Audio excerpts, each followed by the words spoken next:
Good morning, students. Good morning to all. And last day we have studied about the indifference curve and the properties of indifference curve and the budget line and the consumer's equilibrium on the budget line. And you got the study portions also the properties of indifference curve. Okay, just we will remind about the last day study portions and today we will go to the next lessons. Okay. Your last day study portion is properties of indifference curves. I think you may have studied. So just we will remind the properties of indifference curve. So when we have studying the indifference curve, it has some of the properties. So on the properties only we can indicate it is the indifference curves.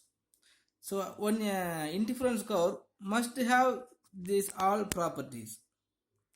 So first one of the properties is indifference curve must has negative approach. See, if you are taking any of the indifference curve, this all indifference curve must be as the negative approach. So why it has the negative approach mean on the basis of the rate of marginal rate of substitutions, the diminishing marginal rate of substitutions. So always when we are choosing any one of the commodities, we must give up the another one of the commodities. Okay, so it will start from the upward or from the downward. Okay, but it has the negative approach. When we are increasing any one of the commodities, we must give up the another one of the substitute commodities. Okay, so the properties, one of the properties of indifference curve is must have negative slope.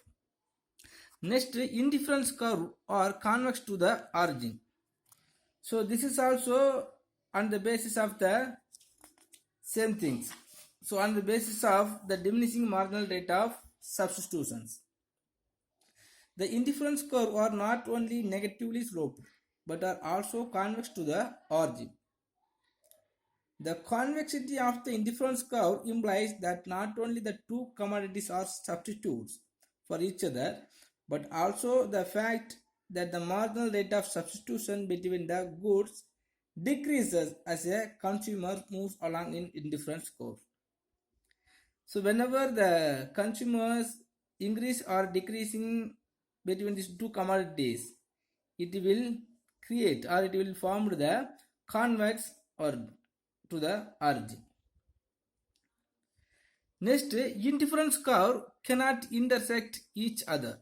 See, here that two indifference curve are intersect each other. But normally the two indifference curve will not each other. Suppose if the curve touch the another indifference curve, it means the two indifference curve as the different type of the combinations of goods.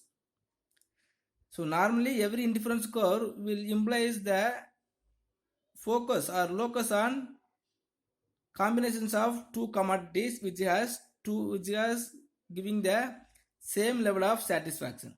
Okay, but if any of the indifference curve is intersect other indifference curve, this means the two are different type of the combinations of two goods will not give the same satisfaction. Okay, so the indifference curve will never intersect each other, but here they intersect on each other, it is the wrong. Okay, the indifference curve will never intersect the other indifference curve. Next, the indifference curve cannot indifference curve do not touch the both curve here. So the indifference curve will never touch the both x-axis and the y-axis, because when we are consuming the two commodities, we must give up and we must purchase any of the commodities. Okay, so when we are consuming the two commodities, we must increase and we must giving the equal level of the commodities when we are purchasing the commodities. Okay, so it means, so the if the indifference curve touch any of the x-axis or y-axis, it means the consumers will have never chance or will have never interest to purchasing the another one of the commodities. But the indifference curve will explain the different same level of satisfaction when they are consuming two commodities. Okay, but if the curve is touched any one of the axis, any one of the curve, x curve or y curve, it means so the consumer will get never interest to purchasing any of the commodity. Okay, next, price line or budget line. So we must want to get the full satisfactions when we are consuming any two commodities. Okay, but even though we have to consider our budget or our income or the price of that commodity. So the demand for a good depends upon the preference for the good and the purchasing power. So the preference pattern is represented by the set of indifference score.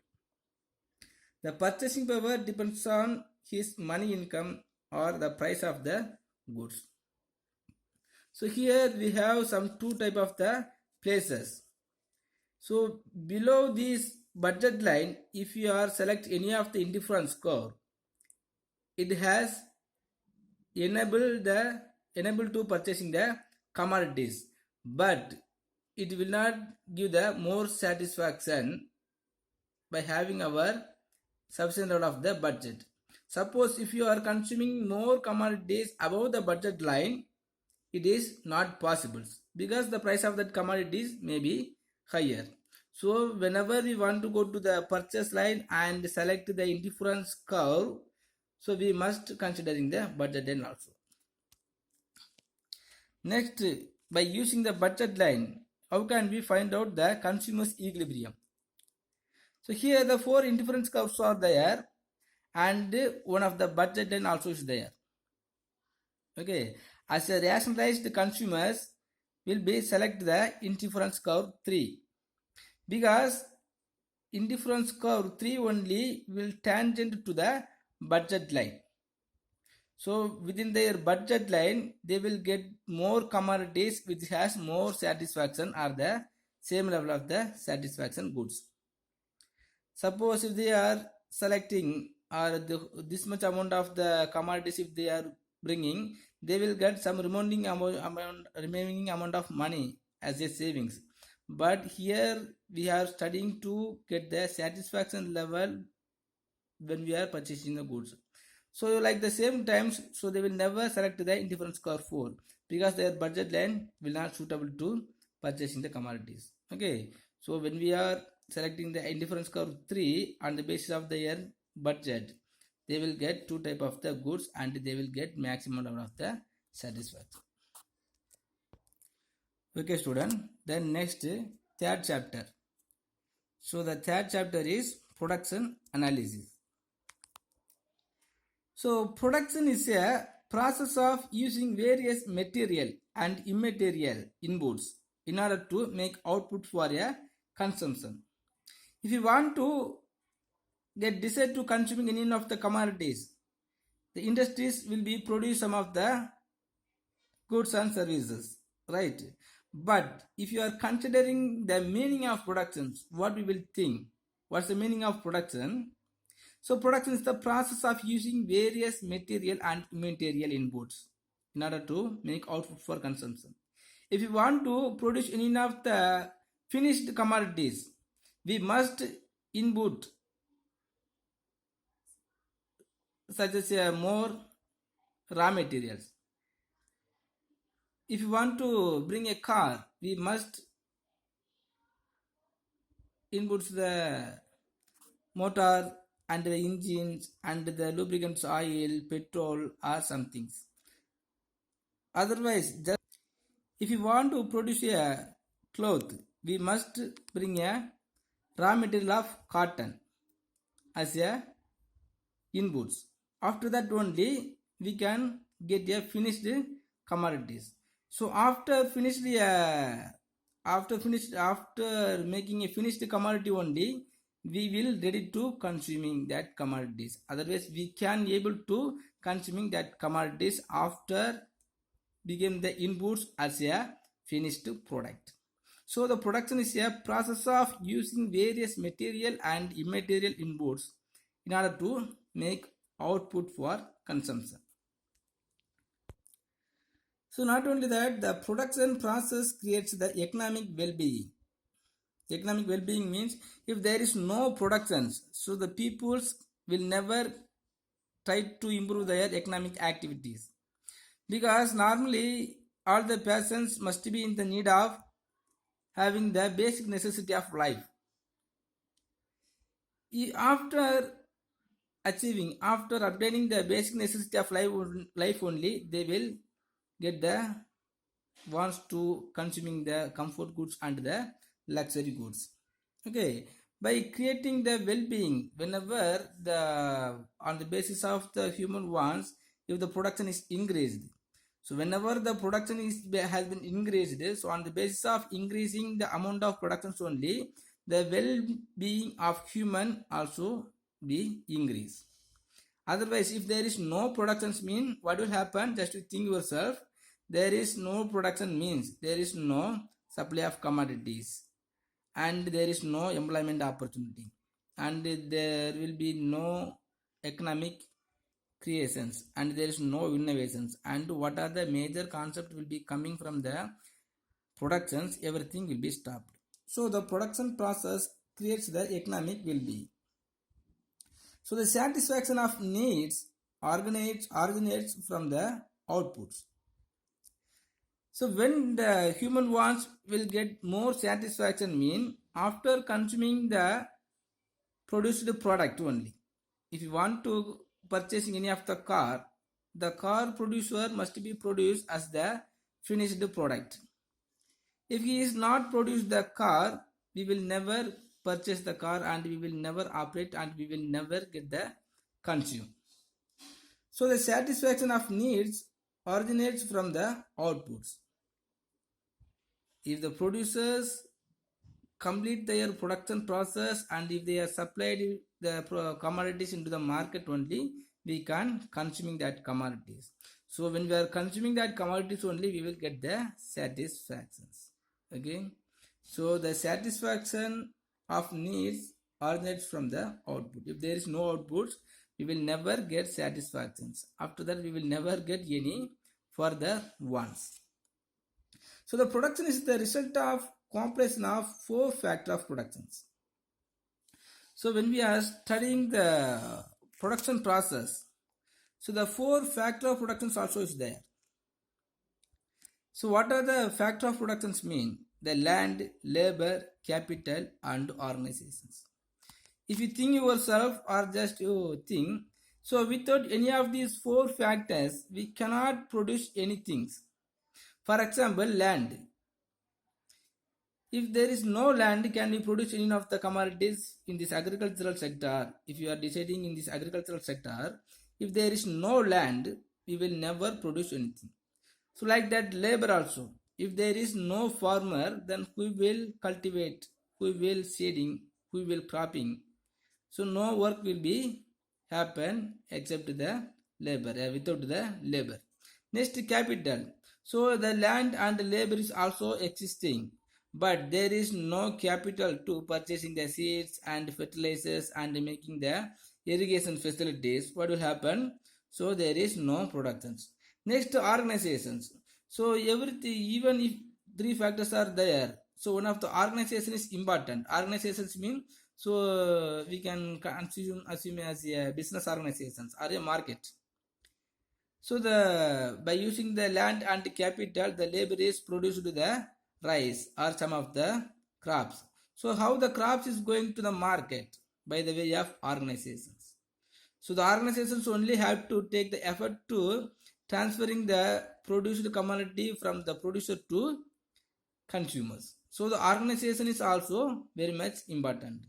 So only these 4 factors is considered or called as a factors of productions. So without any one of these things, we can't produce any commodity.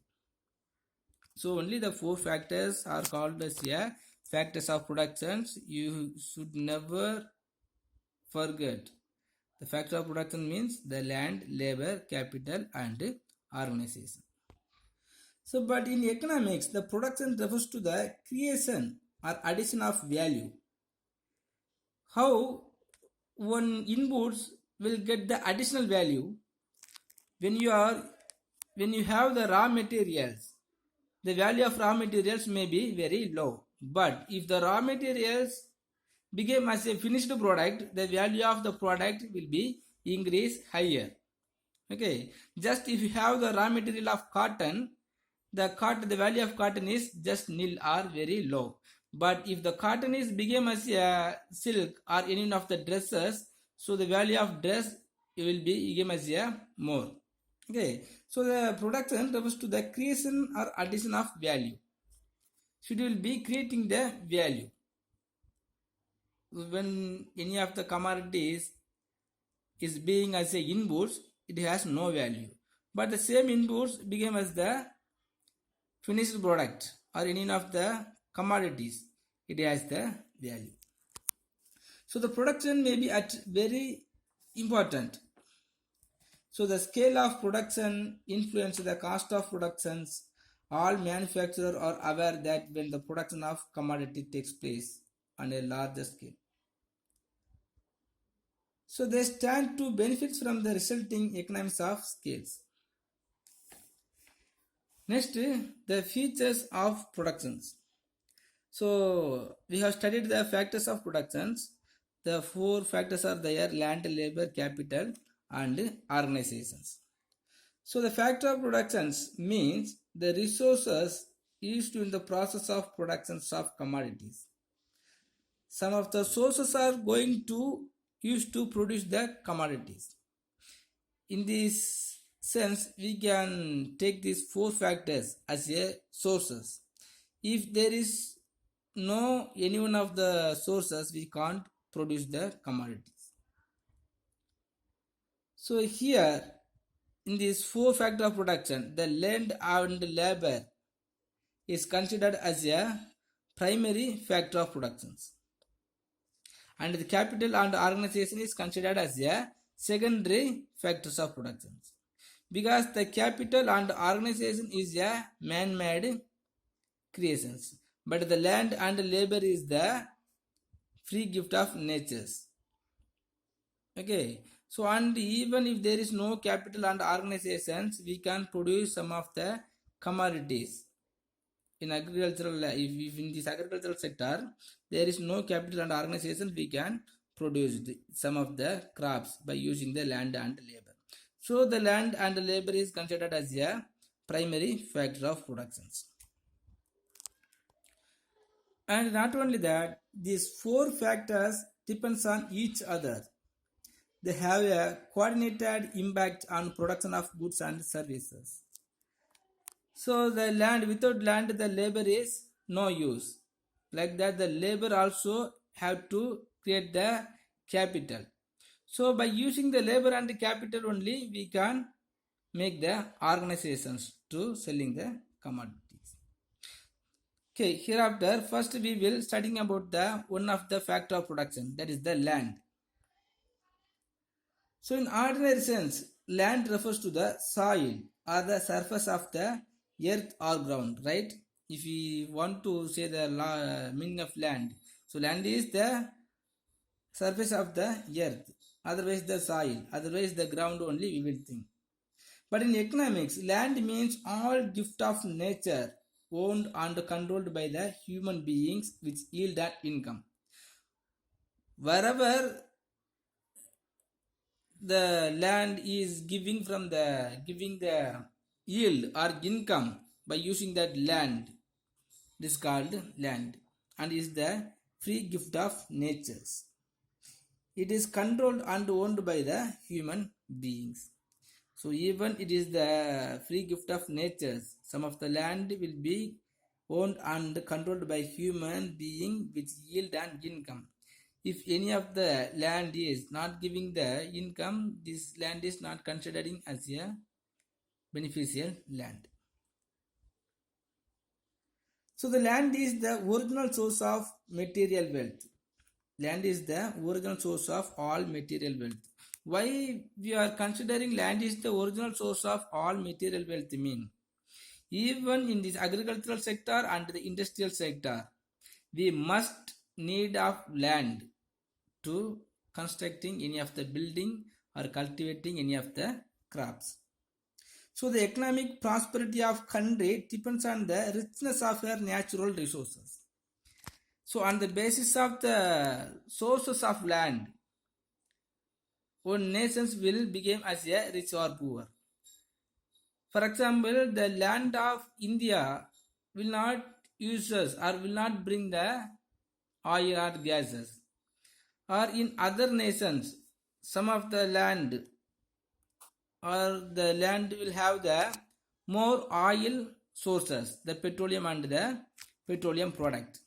Okay, so even if any of the nations does not having the land which has the uses to producing the crops, the nations made as a rich because the land, the resources of the land of that nation has the high value, because in this land they will produce the petroleum which has the high cost or high price.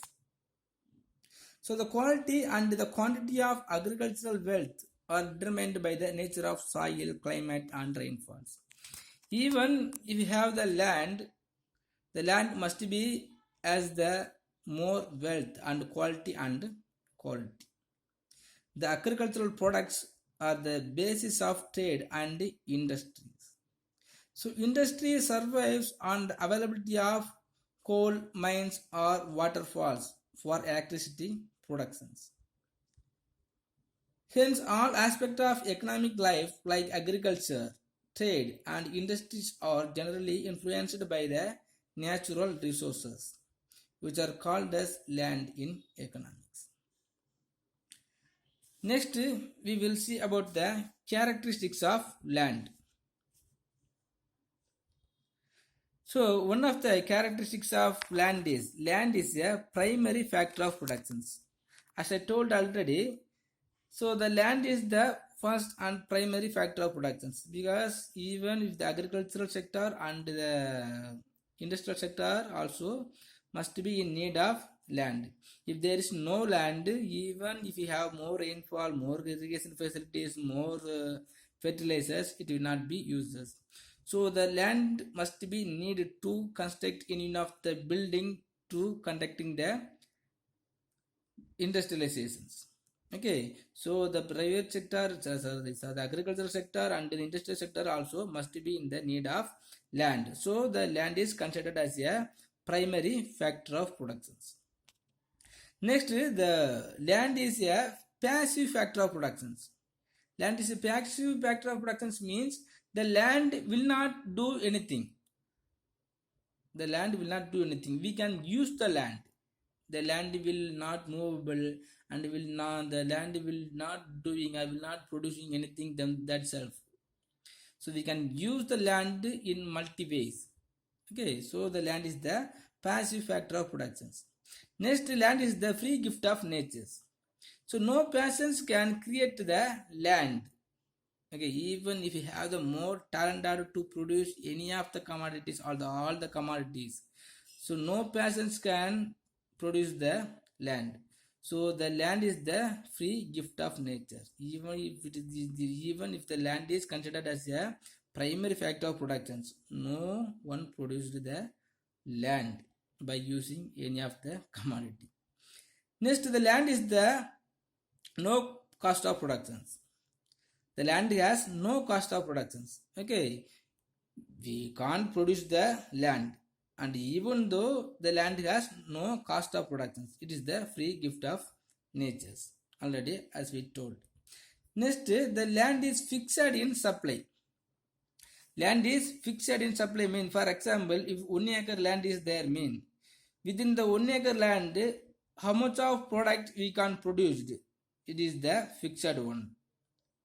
By increasing the more irrigation, more fertilities, we can't increase the supply, because it is the fixed in supply as per the law of nature, as well as inelastic in supply. Okay, So whenever the price of the fertility is decreasing, or if we have the more rainfalls, and when we are getting the seeds in very low prices, so the ground or the land will produce the same commodities. So the land has the inelastic in supply. Next, the land is permanent. Okay, we can't demolish the land, and we suppose we can transferring the ownership of the land from one person to another one of the persons. Okay, but land is always will be there in there itself. The land is permanent. Okay, even if you are not using the land is existing there itself. Next, the land is immovable. So the land cannot moving from one place to another one of the places. Okay, so the other factor of productions only has to move to use the land.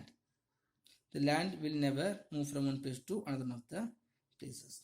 Next, alternative uses. The land has the alternative uses. Alternative uses means, so we can use the land for producing any one of the agricultural commodities of that is the cultivate any one of the crops. Otherwise, we can use the land to constructing any one of the business organizations. Otherwise, we can use that land to constructing any one of the home. So we can live there as a comfortable. So we can use the land as very broadly. Next, so land, it is the subject to law of diminishing returns. The land is the subject to diminishing law of diminishing returns. Law of diminishing returns means, so when we are using any of the land continuously 1 or 2 years, or in 1 or 2 more years, in course of time, so the land will decrease the productivity.